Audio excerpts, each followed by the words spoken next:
एक छोटी बच्ची जिसके पैर बहुत पतले हैं। सोसाइटी के स्टैंडर्ड्स के हिसाब से वो परफेक्ट नहीं है। लेकिन क्या ब्यूटी सिर्फ एक्सटर्नल होती है? द गर्ल हु कैन, एक शॉर्ट स्टोरी हम कवर करने वाले हैं आज, जो कि ब्यूटी स्टैंडर्ड्स के बारे में आपके विचारों को पूरी तरह बदल कर रख देगी। आइए बढ़ते हैं अपने वीडियो की तरफ। आगे बढ़ने से पहले मैं आपको बताना चाहूंगी BA English Delhi university NEP के सभी सब्जेक्ट्स की कोचिंग अवेलेबल है। आप टेलीग्राम पर कांटेक्ट कर सकते हैं, लिंक गिवन है डिस्क्रिप्शन में। आइए कुछ बातें जानते हैं इस शॉर्ट स्टोरी के बारे में। सब कुछ ध्यान से सुनिएगा, पूरा वीडियो एंड तक देखिएगा। आपको कहीं भी और से इस स्टोरी को पढ़ने की, कवर करने की, इवन क्वेश्चन आंसर्स भी कहीं और से करने की जरूरत नहीं पड़ेगी। The Girl Who can buy एमा एडा एडू। एक सिंपल सी स्टोरी लगती है, लेकिन इसके अंदर बहुत डीप इमोशंस और पावरफुल मैसेज है। ये story gender roles, tradition, identity और सेल्फ एम्पावरमेंट जैसे टॉपिक्स को एक छोटी सी लड़की एडजोआ की इनोसेंट वॉइस के थ्रू दिखाती है। एडजोआ के बारे में मैं बात करूंगी अभी, डू नॉट वरी। एडजोआ अपनी दुनिया को ऑनेस्टली ऑब्जर्व करती है और उसके थ्रू हमें पता चलता है कि सोसाइटी कैसे एक लड़की की वैल्यू उसकी बॉडी और फ्यूचर मदरहुड से जज करती है। कल को तुम्हें एक मदर बनना है। लेकिन एडजोआ सिर्फ डाउट्स फील नहीं करती, वो धीरे धीरे अपनी स्ट्रेंथ और अपनी आइडेंटिटी को भी समझने लगती है। स्टोरी के एंड तक हमें एक इमोशनल चेंज फील होता है, ना सिर्फ एडजोआ में बल्कि आसपास के सभी कैरेक्टर्स की, एल्डर्स की थॉट में भी। और ये मोमेंट हमें रियलाइज करवाती है कि लड़की का रियल पावर या किसी का भी रियल पावर उसकी बॉडी में नहीं बल्कि उसके टैलेंट, कॉन्फिडेंस और खुद की पहचान में होता है। ये स्टोरी दिल को छू जाती है क्योंकि ये बताती है कि कभी-कभी सोसाइटी गलत हो सकती है, कन्वेंशंस गलत हो सकते हैं, लेकिन हमारी ट्रू एबिलिटी ही हमारी रियल आइडेंटिटी होती है। इंट्रोडक्शन देखते हैं। पहले मैं आपको कैरेक्टर्स के बारे में भी बताऊंगी। नरेटेड बाय एडजुआ, जो कि 7 साल की एक लड़की है फ्रॉम हिसोटजी विलेज। सोशल रिस्ट्रिक्शंस को बहुत क्वेश्चन करती है, स्पेसिफिकली जो भी सोशल रिस्ट्रिक्शंस गर्ल्स पर प्लेस की जाती है ना। ट्रेडिशन और मॉडर्न थिंकिंग के बीच में एक कॉन्फ्लिक्ट है। विमेनहुड कैसा होना चाहिए, कैसी विमेन की आइडेंटिटी होनी चाहिए, और अंत में उनकी सेल्फ वर्थ क्या होती है। This is what we come to know through this very beautiful short story. Application details भी देख लीजिए। एग्जाम्स में इंट्रोडक्शन में थोड़ा बहुत आप ईयर्स के बारे में भी लिख देंगे ना, तो एग्जामिनर बड़े इंप्रेस हो जाते हैं। 1997 में पब्लिश हुई थी by Sub-Saharan publishers in the collection The Girl Who Can and Other Stories. Author Ama Ata Aidoo short story की कलेक्शन में फॉल करती है, शॉर्ट स्टोरी के जॉनरा में फॉल करती है। अफ्रीकन लिटरेचर है। अब जानते हैं अपने कैरेक्टर्स को। एडजोआ, नैना, काय, 3 कैरेक्टर्स हैं। एडजोआ इज द प्रोटैगनिस्ट, 7 साल की वो छोटी बच्ची जिनकी बहुत पतली लेग्स हैं, स्पिंडली लेग्स, और उनको भागना पसंद है। नैना ग्रैंडमदर है, ट्रेडिशनल है, थोड़ी सी जबान तीखी है उनकी, और she always tries to find faults in others. Specifically घर में एडजोआ है तो उसके फिजिकल फीचर्स में गलतियां ढूंढने की कोशिश करती है। काय द मदर, जो कि इन दोनों जनरेशंस के बीच में फंसी है, often silent while Nana and Edjoa interact।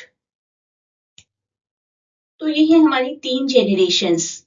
Father को एब्सेंट दिखाया गया है, मे बी हिंट है उनकी इरेस्पॉन्सिबिलिटी का। एडजोआ, मामी द मदर काया, and Nana the grand mother.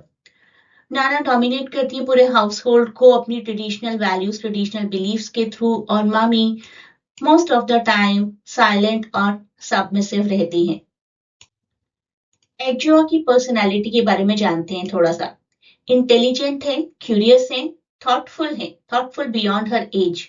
Question करती हैं सोसाइटल नॉर्म्स को, लेकिन अपनी थॉट्स को अपने तक ही रखती हैं। नाना की क्रिटिसिज्म का शिकार बनती हैं बहुत बार अपनी थिन लेग्स की वजह से, लेकिन अपनी एजुकेशन से अपने माइंडसेट को प्रोग्रेसिव रखने की पूरी कोशिश करती हैं।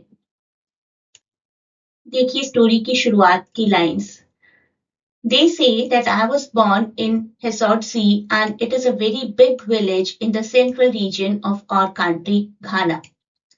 They also say that when all of Africa is not choking under a drought, Hesotsi lies in a very fertile lowland in a district known for its good soil. Maybe that is why anytime I do not finish eating my food, Nana says, "You, Edjoa, you don't know what life is about. You don't know what problems there are in this life." तो ये lines हमें दिखाती हैं कि एडजोआ क्या सोचती थी शुरुआत में या किस तरीके के प्लेस में रहती थी और उनकी नैना उन्हें किस तरीके से बताती थी कि you are from the lucky lot. Adjoa की लेग्स को लेकर काफी डिस्कशन हुआ करता था, स्पेसिफिकली नैना की तरफ से। तो वो डिस्कशन मैंने जैसा था वैसा ही यहाँ पर रखा है।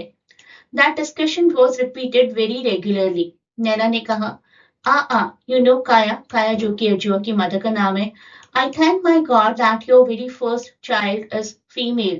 But Kaya, I'm not sure about her legs. And Nana would shake her head. Mommy, mother ने क्या कहा? Mother, why are you always complaining about Edjoa's legs, if you ask me? यहाँ पर आकर उन्हें रुकना पड़ा क्योंकि नाना ने फिर इंटरफेयर किया। They are too thin and I am not asking you. मेरा विचार ये है कि एडजुआ की लेग्स बहुत पतली हैं और इसमें तुमसे पूछने की क्या जरूरत है, पतली है तो है। Nana has many voices, there is a special one that she uses to shut everyone up. तो नाना के पास बहुत सी आवाजें थी और एक आवाज उनकी ऐसी थी जो किसी को भी चुप करवा सकती थी। Some people have no legs at all. My mother would try again with all her small courage. तो मदर ने कहा थिन है तो क्या हुआ, कुछ लोग ऐसे भी हैं जिनके लेग्स ही नहीं होती हैं। तो मदर हमेशा एडजुआ का बचाव करने की कोशिश करती थी। तो मामा का रोल देखिए यहाँ पर, लविंग बट टिमिड, थोड़ा घबराती हैं, एडजुआ को इमोशनली बहुत सपोर्ट करती हैं, unable to openly oppose Naina, static character हैं, उनमें शुरुआत से अंत तक कुछ खास डेवलपमेंट नहीं होती। स्टोरी का टर्निंग पॉइंट बताती हूँ मैं आपको। Adjoa is selected for a district level race. Nana उनको सपोर्ट करना शुरू करती हैं, उनकी ड्रेस को वॉश करती हैं, आयरन करती हैं, कंपनी करती हैं उन्हें proudly to that competition and Adjoa wins the trophy. You know, when Edjoa wins the race and receives a trophy, Nana feels immense pride and joy. She proudly shows the trophy to others and her attitude towards Edjoa's legs changes completely. By the end of the story, Nana realizes that a woman's legs and body are valuable for more than just childbirth. सिर्फ एक mother बनना, motherhood होना is not the only necessity of a female's body. They can also bring achievement, strength, honor. Story conclude होती है with a powerful message about breaking traditional stereotypes and recognizing that women have identities and abilities beyond their biological roles. Through Edjoa's success, story highlight करती है generational conflict, female empowerment, education and social changes जो कि आने बहुत जरूरी हैं। देखिए कुछ एक्चुअल लाइंस मैंने पिक की हैं। When we arrived in our village, she entered our compound to show the cup to my mother before going to give it back to the headmaster. Headmaster ji को वापस करना होगा वो कप, लेकिन अभी तो बड़े प्राउड से सबको दिखा रही है नैना। Oh, grown-ups are so strange. Nana is right now carrying me on her knee and crying softly. Emotional cry है ये। Muttering, अपने आप में ही बातें कर रही है। That thin legs can also be useful. Thin legs can also be useful. That even though some legs do not have much meat on them to carry hips, they can run. Thin legs can run. Then who knows? तो अब मान रही हैं कि legs का काम सिर्फ हिप्स को कैरी करना नहीं है, लेग्स और भी बहुत कुछ कर सकती हैं। लेग्स ये कप जीत सकती हैं और मुझे प्राउड फील करवा सकती हैं। तो देखिए यहाँ पर जो मेजर थीम है that is generational conflict, clash between tradition and modernity. Adjoa struggle करती हैं to express her thoughts openly और अपनी पोस्ट कॉलोनियल एजुकेशन के थ्रू ओल्ड बिलीफ्स को चैलेंज करने की भी पूरी कोशिश करती हैं। और देखिए हमारी स्टोरी एंड होती है with Nana's positive change of heart. तो नैना अंत में बदल ही जाती हैं और ये जेनरेशनल कॉन्फ्लिक्ट खत्म हो जाता है। और स्टोरी में रनिंग को एक सिंबोलिज्म की तरह दिखाया है जो कि फ्रीडम और इंडिपेंडेंस को पोर्ट्रे करती है। फीमेल्स के लिए नई अपॉर्चुनिटीज भी हो सकती हैं जो कि सिर्फ उनकी बॉडीली शेप बॉडीली फीचर्स की वजह से डिसाइडेड नहीं होती हैं। Body is not only for child birth. और एक बहुत ही ब्यूटीफुल मैसेज है, एक फीमेल की आइडेंटिटी में उसका टैलेंट उसकी स्ट्रेंथ और उसकी अचीवमेंट्स इंक्लूड होती हैं। जेंडर रोल्स और सोसाइटल एक्सपेक्टेशंस को देखते हैं। नैना बिलीव करती है कि गर्ल की लेग स्ट्रॉन्ग होनी चाहिए जिससे कि चाइल्ड बर्थ में दिक्कत ना आए। This shows how society defines a woman's worth only through motherhood not her abilities और dreams. What if society decided your future just by looking at your body. Society है सिर्फ जज करेगी और पीछे हट जाएगी। अल्टीमेट अचीवमेंट्स और अल्टीमेट स्ट्रगल तो हर इंडिविजुअल का खुद का होता है। तो जो वो इंडिविजुअल करना चाहता है उसे वो करना चाहिए, वो सब अचीव करना चाहिए। सोसाइटी अपने आप शांत हो जाएगी। Sometimes the same body that people laugh at becomes the reason they admire you later. यही हुआ यहाँ पर भी। बॉडी शेमिंग हुई शुरुआत में फिजिकल अपीयरेंस की वजह से।